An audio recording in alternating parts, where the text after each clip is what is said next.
Hi, this is Neve Arthur of the Stay at Home Family with the Scientific Happiness Project. In today's video, we're going to look at how you can take some of your chemical emotional addictions and actually use them as a source of something good in your life. I've had a lot of people since watching the video on emotional addictions share with me that that they have these emotional addictions, and now in their mind it's become this problem, this thing to worry about. Whereas it's really more about identifying, hey, those times when you feel a feeling and you don't know where it's coming from, this is where it's coming from. It's just an addiction. It's okay.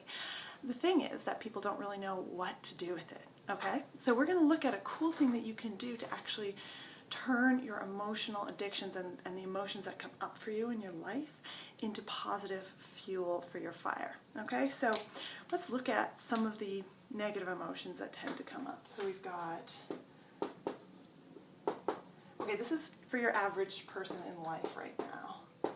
Stress, worry, anxiety, guilt, fear.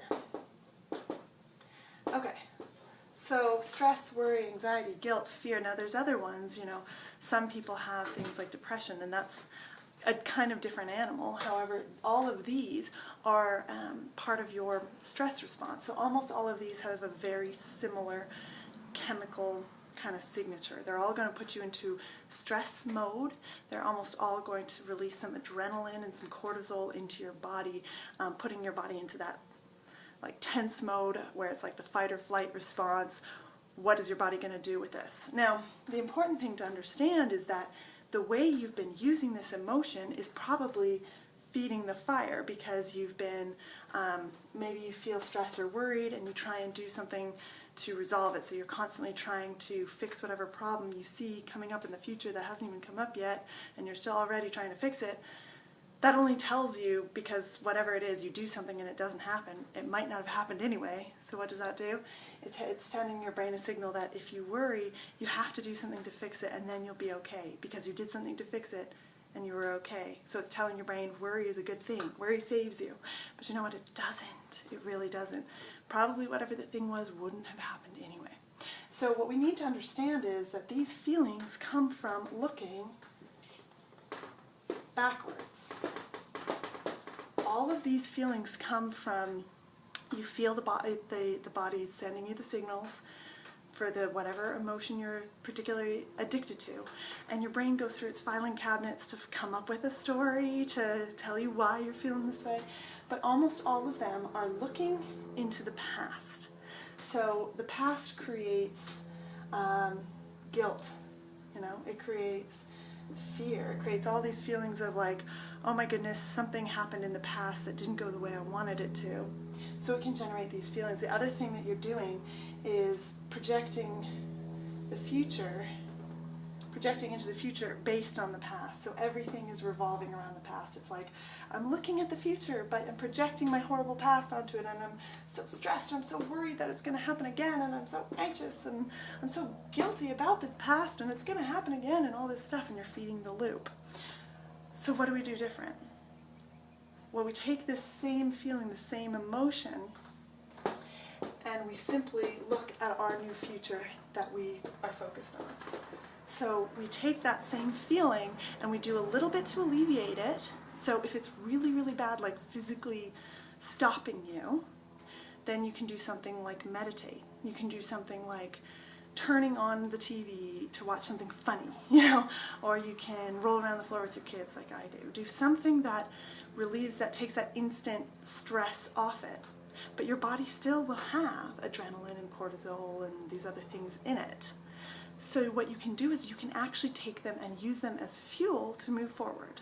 Okay, so for example, there was a study done where students were told, like a group of students were told, by the way, if you're anxious, that actually has been proven to create better test results. And another group of students was told, if you're anxious, that actually will give you poorer test results. And then of course there's a control group who aren't told anything. Now the students who were told that their anxiety would actually help them had better test scores when they were anxious, because they viewed it as something that was benefiting them. So you can say to yourself when you're feeling these things, oh, I just had a release of adrenaline into my body, and I can use that to work towards my future goal. Because the exact same thing that creates stress, worry, anxiety, all those feelings is pretty similar to the feeling of motivation. The only difference is with motivation, it's a very positive feeling, but it's still similar chemicals. It's still an alert chemical, it's still a movement chemical, it's still an action chemical. So do you know what you can do? You can take this exact feeling and you can go for a run.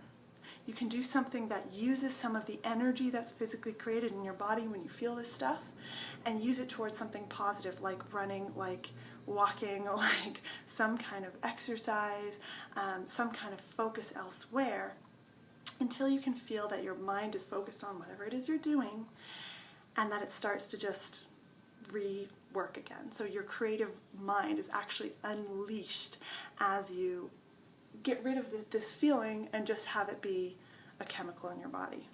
Okay, so I feel like I went all the way roundabout to explain that.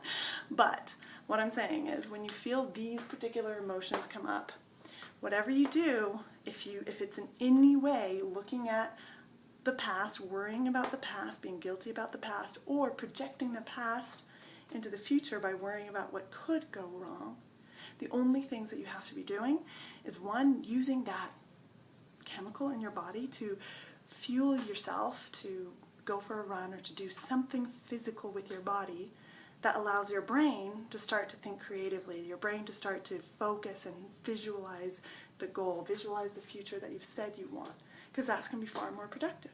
And as you do that, as you use that to use your body, you'll find that you tap into a much, much better sense of creativity. You actually are truly, not problem solving, but truly creating a new future, because you're using the adrenaline and whatever else is released as you feel this stuff.